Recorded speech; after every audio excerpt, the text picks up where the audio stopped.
Hello, everybody, and thank you for tuning in to the Liberty Report. With us today, we have Chris Rossini, our co-host. Chris, nice to be with you today. Great to be with you, Dr. Paul. Wonderful. We have lots of things to talk about. You know, some days it seems a little duller, and I think in the last week or so, it had settled down, and we weren't, too much into some really big issue. Also, although the big issue remains and gets worse all the time, and as far as I'm concerned, the big one is the bankruptcy of this country, and that to me is a big deal, and it continues, and we have, of course, additional money being spent all along right now. I imagine, I can't imagine us not putting a lot of money into bailing out the liberals in California. Somebody's going to have to pay to rebuild it. It won't be California because they're more broke than we are. But anyway, that's there to be settled, and that has been in the news. And also, Trump's not forgetting about what's going on. We're a very rich country, and we have a powerful currency, and we have the most powerful, nation. So it's time we invested in more territory. It's a good time to buy property. So he wants to buy England, Greenland. He wants to buy Mexico, and he wants to go ahead and continue to do that. And why not just throw in Canada? So, well, where are we going to have the money? But we still have the dollar. We still have the dollar, and we can print it at will. But there was news today about the dollar, and although unemployment went down, employment went up, and the markets would have responded by being very happy, but they're very unhappy because they realize that is sending a signal to the Fed to maybe shift gears and start tightening money, and therefore we're back to managing the economy. So that was a big deal, and there's a big change in the stock market, and of course the metals are changing. But one other thing that won't get as much news will be the bond market, because interest rates are going up, and justifiably so, because this type of a monetary system and the spending, and then the idea that we will continue looking around for peaceful investments around the world, it's going to put more pressure on us. But the recognition that our country is bankrupt, and it's not going to continue forever, is something we have to realize. But it also means that if an individual has wanted to and is trying to, protect against it, traditionally, like maybe several thousand years or longer, they've used gold for preservation of wealth and protection of currency debasement. And it's happened in our country. The Fed came in and took over, and they were going to give us stable money and economic growth and a powerful military, and they were able to get away with it and make sure that we were managing the worldwide currency, and so once we were able to do that, we embarked on this expansion. But the big problem is eventually that fell apart. When the Fed took over, the definition of a dollar in relation to gold was, an ounce of gold is about $20 worth. Well, now today it's 2,000 plus. It'll soon be $3,000 an ounce. And I would say, if you have any sense that the gold has a signal to people as to estimating what the real value of the dollar is, I mean, the message is there. It's very, very strong. And there's a political effort going on with the efficiency committee to cut some spending. The people want it until it's their money that they're cutting. So that is it. The effort has to be made, but there's a lot of hurdles to go over. But in the meantime, interest rates are going up, and investing and protecting against this is more difficult. But we've worked with Birch Gold now for a couple of years, and they do talk a lot about protecting against against this system that we have today. And the one thing is that they, as I and our program sort of accepts, is that stocks are bubbly. And this morning they looked like they were less bubbly because they were going down. But that's not the permanent answer to the problem, because who knows what will happen within an hour or two. But long term, we're spending too much money and we're monetizing it. The value of the dollar is going down. And what Birch has offered over quite a few months now, maybe even over a year, is to invest in hard assets, in particular gold. And they work with the development of and the ability to invest in a gold IRA. And well, why would you have to have a gold IRA? It's because the rules won't let you put it in a regular IRA. So it's one of the rare ways to do it, which means if you have the IRA and you don't want to cash in, pay all the taxes, you can take it out of stocks. And that's what Birch Gold offers. They say, how do you transfer the value in your stocks and put it into gold, into a gold IRA? So it is important. It's not perfect, but it's not perfect if you're not allowed to do it any other way. So anyway, a gold IRA is what they advocate. And if you need or want to have more information on gold IRA and you want to get it from Birch Gold, text Ron at 989898. That's on the screen. And then once again, text Ron 989898, and they'll send you more material on this idea of converting regular stocks into a gold IRA. So it's a method, but under these conditions, I tell people there are a lot of different ways and a lot of different things that we have to do to protect ourselves physically and mentally and the whole works, that we do need protection. But ultimately, the one protection and the one investment that I think we all ought to make, and that is the protection of liberty, and invite the people to worry about all these problems that the government has created for it. It would be a lot easier instead of saying, oh, let the government do it, not recognizing the law of economics, that if you create one system to solve one problem, you're going to get two new ones. Mm-hmm. So it'd be much better to get the government out of the business of regulating our lives, our economy, or running the world. And that, I think, can be helped by having and by looking into this gold IRA. And Chris, we do want to talk about one of the events going on right now today. And I know you've done a little bit of investigation into this, and that has to do with this new investment. There are several things to say about, and some of it in a positive sense, why we should be controlling Mexico, why we should have the Panama Canal, why we should have Greenland, and why we just throw in Canada too. Mm-hmm. And but if just expansion, investing in a lot of real estate, the marketplace, if you're in that much debt, and you go and you say, well, I understand the Empire State Building's up for sale. That I think we can buy the Empire State Building. Oh, but you don't have any money and you don't have any credit. Oh, but we can fib a little bit. And that's what they're doing. And who knows exactly how serious and where this is going to go about the president-to-be idea that we should expand our borders a little bit, down to the Panama Canal. And although I'm hesitant to endorse all this purchasing, when the Panama Canal giveaway occurred in the 70s, I was strongly opposed to that and thought that it wasn't a wise thing to do. But just to say, well, if it wasn't smart then, we ought to send the troops in right now and deal with it. But I think it's a little bit more complicated than that. And Chris, what do you have to say about it? Yes, Dr. Paul, our country, America, is overwhelmed with problems. We see it every day in the news. It's right in our faces. And our country came together and voted for Donald Trump. I even voted. The last time I voted was for Dr. Paul back in 2012. And I haven't voted since. So I believe, President Trump, America first. And this week, this expansion stuff, nobody voted for North America first.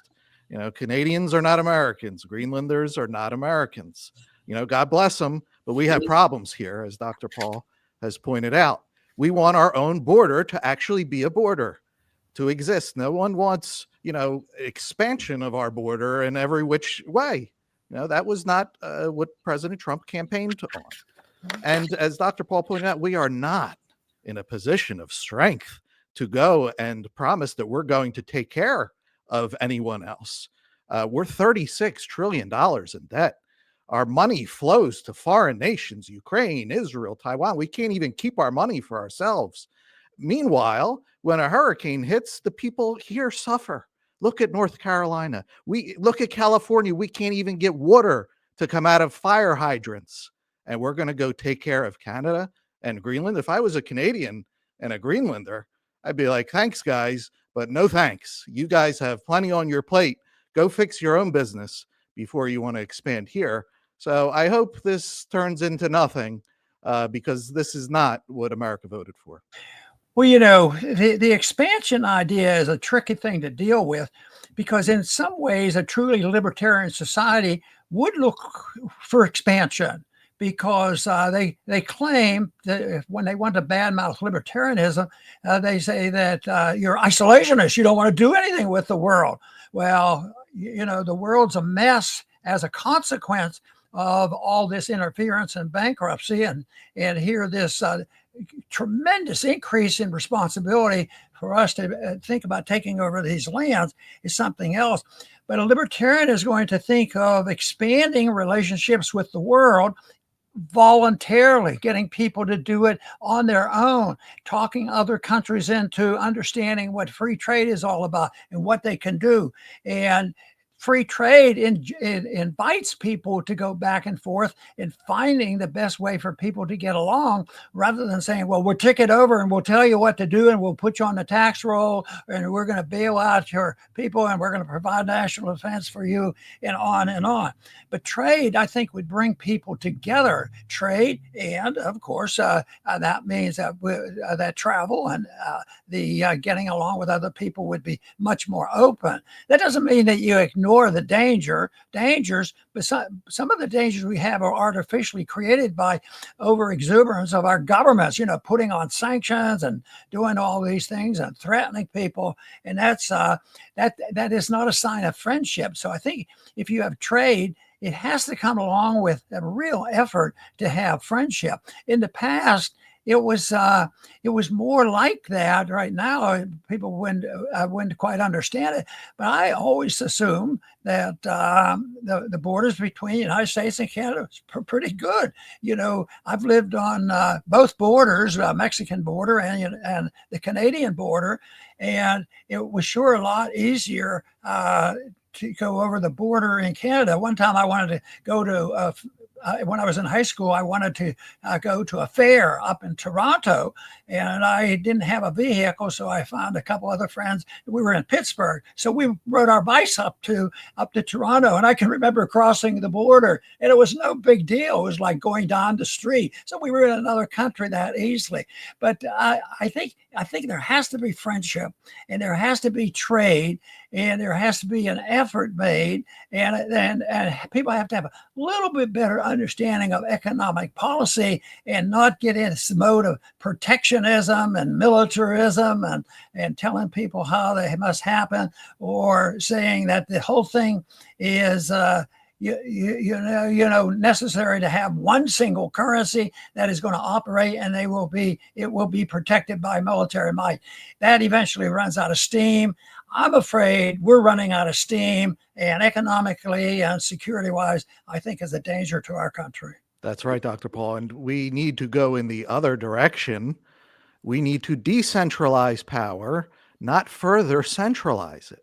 I mean, look at around the world, there's these big blocks. Look at the EU and all their problems. They have all these different nations, different languages and cultures. And it's, you don't want to be like that. But there's a constant cat and mouse game with people who want to stick their claws into other people's situations. Nobody knows the situation, the circumstances of my household better than myself. and my family. My neighbor doesn't. If I went to them and say, hey, come run our lives for us, he'd be like, I don't know how to do that. It's the same thing with local government, state government. Nobody knows the local situation better than the local government.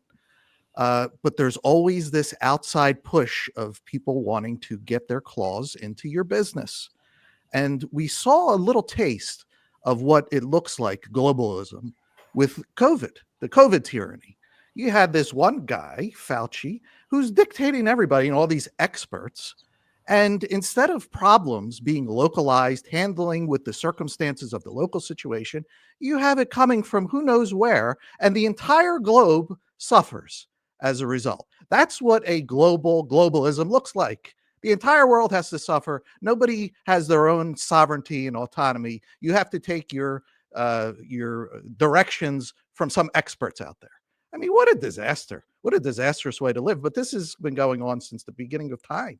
This is a human desire to get into everybody else's business that has to be resisted. So that's what we have to do. We have to resist, outsiders trying to dictate local situations, and we have to decentralize power. And that's how you get away from the problems of Fauci and the experts. I think there's a little bit of confusion about nationalism and supranationalism, which can carry the people away, and they want to go to excesses. And yet, in some ways, it's related to just good old-fashioned patriotism, because, I mean, if you're patriotic, you might endorse the principles of the founders. And it's a cultural, political thing that comes up, but not something where it's nationalism to show strength and that you have to be the military strength. There's a lot of strength in resistance to using a lot of military power to have your way. It's the resistance to use it, I think, that requires some strength of character for our leaders to say, we don't have to do this, and give maybe a little bit more credit. I still give a lot of credit to the people, because I always say that it's not the people who have to fight and pay for the wars that start the wars. I mean, I always say, if there's a country that is antagonistic and we're having problems with it, you don't see the teenagers of one country getting together with the teenagers of the other country and getting together, and they're bored and they don't know what to do. So they sit together and say, why don't we have a war? That ought to be a lot of fun. And they start the war. It's exactly opposite. It's the rich guys that have lived off the people, debauched the currency, and caused inflation and caused people to be very fearful. So it's the fear that they create. Then they create the fear of economic disaster, and then they create the fear of a military disaster. But then they create open borders, which is a little bit of a problem for us.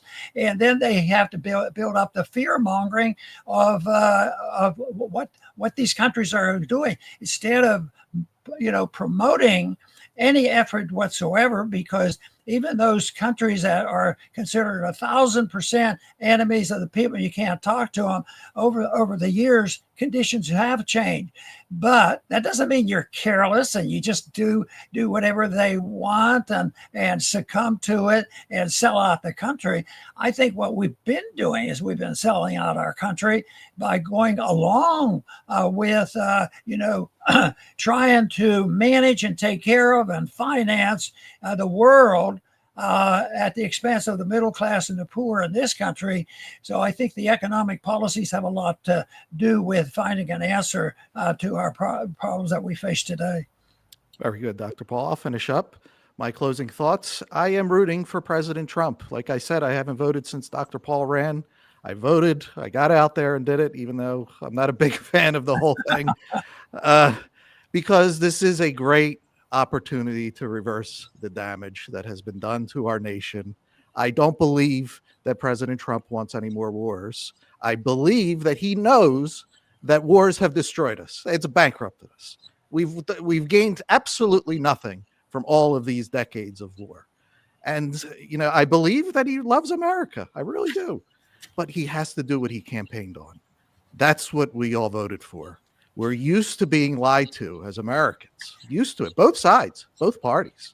We're used to politicians campaigning, getting the votes, and then once they're in power, they do the exact opposite. Look at even the Democrats. Obama, he got a Nobel Peace Prize, and then in office he bombed 8 different nations. Nobel Peace Prize. So the Democrats have the same problem that the Republican side does. The politicians say one thing, they get all excited, everybody's excited, and then they do the opposite. I really do not want President Trump to be like everyone else. I don't believe he is like everyone else, but he's the captain of his own ship. We'll see in 4 years what he ends up doing. I just hope he does what he campaigned on. Very good. It seems at times that it's overwhelming and people won't change their mind. You'll say that there's to be wars and rumors of wars forever. That there have been periods of time when there has been more peace. And I do understand the principle that there's a lot of evil in the world, but I believe that has happened. That existed from the beginning of time, that there's a group of people that are very well informed about what right and wrong is, and that there's a natural law that we should be following instead of following the very, very aggressive authoritarians who find that the resistance is low to us wanting to be in office, and the Soroses pop up. They can make a lot of money over the system that they're used to using, and then they use it to destroy it and say, well, we have to take it over because we want a different system. And the main thing we have to do is create a lot of corruption and chaos in the streets. We have to build up the fear, and then they can talk the people into either accepting the mess they have, or trying to change it. So what you would think we would do much better, and I think we are doing better, and I think Trump is helping. You take all the chaos that we're facing, whether it's the social things, DNA, DEI, and the other things, and the tragedy of California.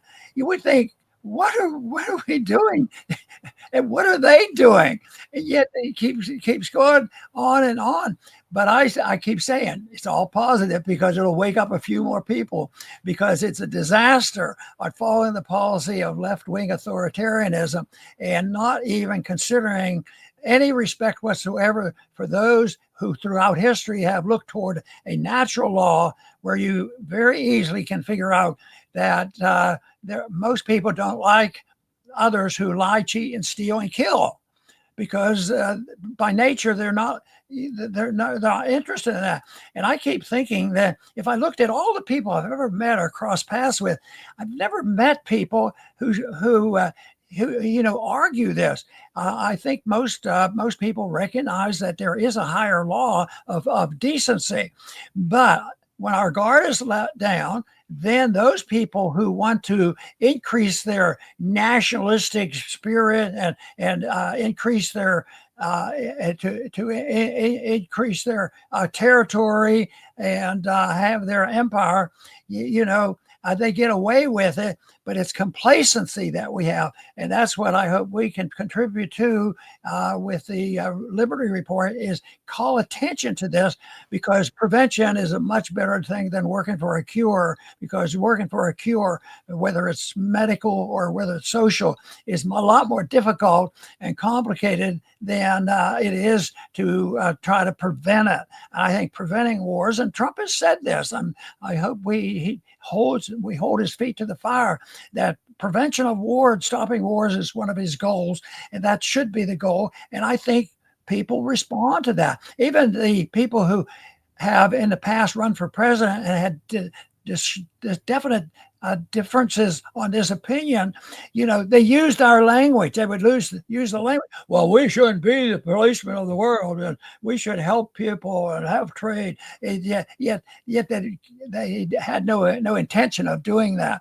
So I think the goal of every individual who's interested in that is to look into the matter of those who become nihilists and say you can't find truth, so forget about it, versus those who believe in and understand what natural law of decency is all about. I think the world would be a lot better off if we had a world made up of people concerned about their personal liberty.